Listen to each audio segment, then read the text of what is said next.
UP के फतेहपुर में धर्म परिवर्तन का आरोप लगाकर बजरंग दल और विश्व हिंदू परिषद ने एक दलित युवक का सिर मुंडवाया, फिर गले में भगवा गमछा डालकर उसे पूरे गांव में घुमाया। इस दौरान साथ चल रही भीड़ धार्मिक नारे भी लगा रही थी। अंत में युवक को लोग मंदिर ले गए। वहां मंदिर प्रवेश से पहले दलित युवक से मत्था टिकवाया, पूजा पाठ कराकर हिंदू धर्म में उसकी वापसी कराई। युवक को गाँव में घुमाने का वीडियो भी अब सामने आया है, वो अब जमकर वायरल हो रहा है। कुछ लुच्चे लोग जो अपनी तुच्छी हरकतों से बाज नहीं आना चाहते हैं। माफ करिएगा, मैं ऐसे शब्दों का प्रयोग करना नहीं चाहती हूँ, लेकिन ऐसे लोग और इनकी हरकतों को देखकर ये इमोशंस जो है उनके लिए अपने आप निकल कर आ जाते हैं। आप देखिए कि एक दलित युवक के साथ क्या किया जा रहा है, उस पर क्या क्या आरोप लगाए जा रहे हैं। पूरे वीडियो क्लिप को देखेंगे और देखेंगे जो सो कॉल्ड खुद को धार्मिक बताने वाले लोग किस तरह से दूसरों के लिए अधार्मिक बन जाते हैं। हालांकि इस मामले पर पुलिस को अभी तक कोई शिकायत नहीं मिली है। ऐसे में पुलिस का कहना है कि शिकायत मिलने पर उचित कार्रवाई की जाएगी। वहीं वीडियो वायरल होने के बाद शुक्रवार शाम एलई गांव के पीड़ित शिवबरन पासवान ने बताया कि गुरुवार को वो बेटे के इलाज के लिए जा रहा था, जब इलाके के बजरंग दल कार्यकर्ता रोहित ने कुछ साथियों संग उसे घेर लिया, धर्म परिवर्तन कराने का आरोप लगाकर गालियां दी, जान से मारने की धमकी दी। साथ ही उन्होंने बताया कि शुक्रवार सुबह जब वो उन्नाव से लौटे तो बजरंग दल के कार्यकर्ताओं ने उन्हें पकड़ लिया। साथ ही उन्होंने कहा कि मेरी पत्नी और बच्चों को मारा पीटा, जबरन मेरा सिर मुड़वा दिया और मारते पीटते गांव में घुमाया। कई घंटे घुमाने के बाद मुझे गांव के बाहर मंदिर में ले गए, माथा टेकने को मजबूर किया और जबरन पूजा पाठ कराया। मैंने पुलिस को शिकायत दी है और रिपोर्ट दर्ज नहीं की गई है। थाने के बाहर भी बजरंग दल के लोग मुझे घेर रहे हैं। यहाँ पर आप देखिए कि कुछ धर्म के ठेकेदार जो है वो किस तरह से इस दलित युवक के साथ पेश आ रहे हैं। आपने देखा है कि इसका सर मुंडवा दिया गया, जबरन मंदिर ले जाया गया, फिर इससे जय श्री राम का नारा लगवाया गया। अरे भाई, भक्ति श्रद्धा की चीज है, इतनी अक्ल नहीं है क्या आप लोगों में? और सीधी सी बात है कि ये हमारा फंडामेंटल राइट है, कुछ मौलिक अधिकार भी होते हैं। कभी पढ़ लिया करो किताब तो समझ में आए। और आप ठेकेदार नहीं है इसके। एटलीस्ट श्री राम का नाम लेकर ऐसी तुच्छी हरकतें ना किया करें। ऐसे में क्या होता है ना, आपकी इस घटिया हरकत से सनातन धर्म की बदनामी होती है। धर्म का मतलब समझ ले और थोड़ा पढ़ ले। ऐसी हरकतों से अगर फुर्सत मिले तो थोड़ा पढ़ ले कि भाई article 25 is our fundamental right. और आर्टिकल 25 कहता है right to freedom of conscience and we have right to propagate, we have right to practise, we have right to profess our religion. तो फिर आप कौन होते हैं जबरन किसी के साथ ऐसी हरकत करने वाले? हालांकि इस पर विश्व हिंदू परिषद के नेता ने बताया कि युवक 10 साल से ईसाई धर्म में लोगों का धर्म परिवर्तन करवाता था। साथ ही व्यक्ति ने क्रिसमस पर 125 लोगों का धर्म परिवर्तन कराने का लक्ष्य रखा था। जब हम लोगों को जानकारी हुई तो गांव पहुंचे, हनुमान मंदिर में हनुमान चालीसा और पूजा पाठ कराकर उसकी घर वापसी कराई। अच्छा, यहाँ पर अब इन धार्मिक ठेकेदारों का कहना है कि ये जो युवक है ये जबरन धर्म परिवर्तित करवा रहा है लोगों से, मतलब लोगों का धर्मांतरण करवा रहा है। ठीक है, अगर ये ऐसा कर रहा है और जबरदस्ती करवा भी रहा है, आप ऐसा नहीं कर सकते हैं किसी के साथ। इसके लिए कानून व्यवस्था है, इसके लिए प्रशासन है, इसके लिए सरकार है। तो आप इसके ठेकेदार नहीं हैं। इसके लिए आप जाकर, अगर ऐसा कहीं हो रहा है तो आप जाकर इसकी शिकायत करिए। आप इसके ठेकेदार मत बनिए और आप इसके ठेकेदार हो भी नहीं सकते हैं। ये 4 गुंडों को साथ में लेकर, डंडे लेकर और बल के प्रयोग से आप किसी को इस तरह की हरकत से डरा नहीं सकते हैं।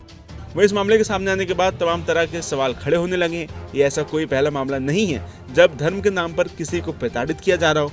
और इनकी हरकतों से ये बात नहीं आते। अभी देखिए देवी जो एक गायिका है, अब उनको बुलाया गया किस पर, तो अटल जी की जयंती पर उनको बुलाया गया, निमंत्रित किया गया। और वहां पर जब वो स्टेज पर पहुंची तो उनसे बोला गया कि आप कुछ गाकर सुनाइए, कुछ भजन गाइए। तो जब इन्होंने गाया और उस भजन में जब वो ईश्वर अल्लाह तेरो नाम करके ये जो ईश्वर अल्लाह वाला शब्द आया, तो यहाँ पर वो लुच्चेगिरी उन्होंने अपनी शुरू कर दी। अब वहां पर वो हंगामा मचाना शुरू कर देता। आप देखिए, खुद इनसे सुनिए कि ये क्या बता रही है। बीच में जब लाइन्स आती है कि ईश्वर अल्लाह तेरो नाम, और उसके बाद एक साउंड पीछे का मॉब का सुनाई देता है। फिर कुछ लीडर्स आते हैं, आपको कहते हैं कि सॉरी जैसा कुछ कह दीजिए। तो आप क्या सोचती है, ये सॉरी कहने जैसी गलती थी या क्या एग्जैक्ट? नहीं देखिए, इस गाने के लिए तो मैंने कभी सॉरी मैं बोल ही नहीं सकती हूँ, क्योंकि ये गाना, ये जो भजन है वो तो मतलब इसमें कैसे सॉरी कर सकते हैं? ये तो मतलब देश को एक अच्छा संदेश देता है। इसके लिए मैंने सॉरी नहीं बोला। मैंने सॉरी इसलिए बोला क्योंकि मुझे ऐसा लग रहा था कि पागलों का झुंड मेरे सामने है, और आपके सामने अगर आप पागल आ जाए तो आप कुछ भी करके उनसे हैंडल करेंगे उसको। यहाँ पर देवी ने सही ही कहा कि जब आपके सामने पागलों का झुंड आ जाए तो आप क्या ही कर सकते हैं, और इनको पागलों का झुंड कहना सही ही है, क्योंकि अब ये सिंगर्स को बता रहे हैं, आप ये गायक को भी बताएंगे कि नहीं तुम ये गाने गाओ जिसमें ये नाम होना चाहिए, तुम वो गाने गाओ जिसमें, अरे भाई संगीत को भी बांटोगे क्या?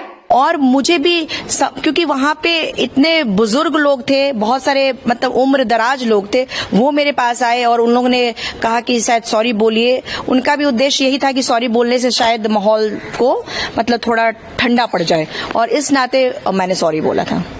और उस दिन की घटना के बाद ऐसे कुछ है कि आपको कुछ उसका इम्पैक्ट देखने मिला आपके करियर पे या ऐसे कुछ? देखिए, कुछ लोगों ने मतलब मैं बताऊं कि मुझे कुछ धमकी भी आई, जो कि मैंने अपने जो फेसबुक पे है, कुछ लोगों ने कहा कि देवी तुम सुधर जाओ, नहीं तो गांधी जी जहां पहुंच गए हैं तुम वहीं पहुंच जाओगी। इस तरह की बातों को सुनने को मुझे मिल रहा है। अब इनकी बेरोजगारी का आलम देखिए, कोई काम धंधा तो है नहीं, अब बैठकर वो थ्रेटिंग दे रहे हैं। अब इन गायिकाओं को भी थ्रेटिंग दिया जा रहा है। अब इन्होंने जैसा बताया कि अब इनको धमकी पड़ रही है कि तुम सुधर जाओ, ये वो दिस टाइप, ठीक है, तो एटलीस्ट आप सुधर जाओ। और पहले हम हमारे प्रधानमंत्री जी को देखेंगे तो आप इनके एक ईश्वर अल्लाह बोलने पर इतने भड़क गए, आपको लगा होगा कि धर्म खतरे में आ गया, क्या पता कहीं ये धर्म परिवर्तन ना करवा दे। मतलब जैसी आपकी सोच है, जहां तक आप सोच सकते हैं, तो हमारे प्रधानमंत्री जी ने तो अभी क्रिसमस सेलिब्रेट किया, तब आपको नहीं दिखा कि धर्म संकट में आ गया है। एक तरफ तो हमारे देश में कहा जाता है सबका साथ सबका विकास, और तुम लोग बेड़ा गर्क करते रहते हो बैठकर। तो ये मेरे लिए काफी दुखद है, और मैं चाहूंगी कि जो हमारे देश के जो बड़े नेता हैं उनको मतलब ये पूरे देश के लिए शर्मनाक बात है कि एक गायिका जो कि अच्छा गाना गा रही है, और इस कृत्य से एक महिला का भी आप लोग असम्मान कर रहे हैं, और साथ ही साथ महात्मा गांधी जी की आप बेइज्जती कर रहे हैं। अटल बिहारी वाजपेयी जी, जिन्होंने सभी समुदाय के लोगों के साथ वो मिल के चले हैं, उनके साथ उनका भी अपमान है। उनके जन्म दिवस पे इस तरह की ओछी हरकत होना, ये अपने आप में बहुत ही शर्मनाक है। इस तरह की घटनाओं से ऐसा लगता है कि देश जो है वो गलत दिशा में जा रहा है, और जो लोग इस देश को प्रतिनिधि कर रहे हैं, उन लोगों का फर्ज बनता है कि ऐसे लोगों को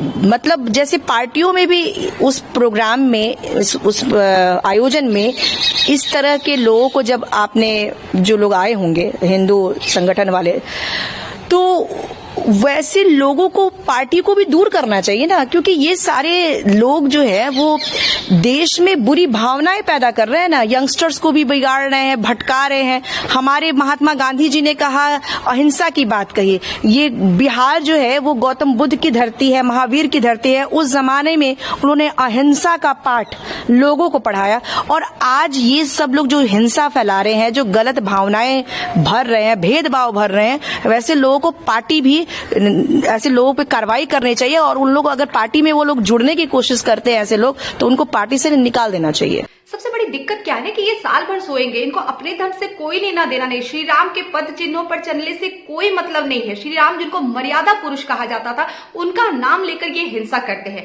दिक्कत तब इन्हें होती है या इनका धर्म तब जागता है जब सामने वाला कोई और धर्म का हो या कोई और धर्म वाले कुछ अपना सेलिब्रेट कर रहे हो। तब आपने देखा अभी जोमेटो बॉय बेचारे वो अपना डिलीवरी देने के लिए जाते सैंटा बन के 25 दिसंबर को, कुछ सो कॉल्ड ठेकेदार आ गए और उनको लगा कि कहीं ये फिर धर्म परिवर्तित ना करा दे या खुद ना कर ले, बस उन लोगों ने ड्रेस खुलवाया और बोला कि नहीं इसको खोलो, जय श्री राम का नारा लगाओ। अरे ऐसी तुच्छी हरकतें ना किया करो, ऐसे श्री राम नहीं खुश होते हैं। अपने सनातन धर्म को बदनाम करना बंद करो पूरे विश्व में।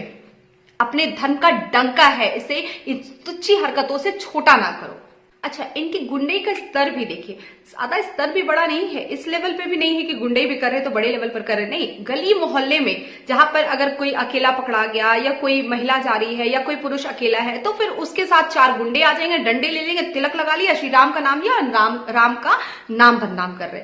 अरे हिम्मत है इनकी हिम्मत नहीं बढ़ेगी। आप जाकर बड़े बड़े मॉल में देखिए, जब क्रिसमस होता है या कोई भी त्योहार हो तो वो बड़ा बड़ा होर्डिंग लगाएंगे या फिर वो भी सेलिब्रेट करते हैं। वहां पर इनकी औकात नहीं होती है, वहां पर ये भीगी बिल्ली बन जाते हैं। क्यों? क्योंकि वहां पर तो इनकी दाल गलेगी नहीं। अब हमारे प्रधानमंत्री जी, उन्होंने भी सेलिब्रेट किया, वहां पर इनकी दाल नहीं गली। फिर से क्या ही बोलूं कि भीगी बिल्ली बन जाते हैं, औकात कम हो जाती है। तो अपने औकात के हिसाब से ये काम क्या करते हैं, जहां पर दाल गल जाए वहां पर दाल गला लो। तो ऐसी हरकतें करना आप बंद कर दे और एटलीस्ट श्री राम का नाम सभ्यता के साथ ले।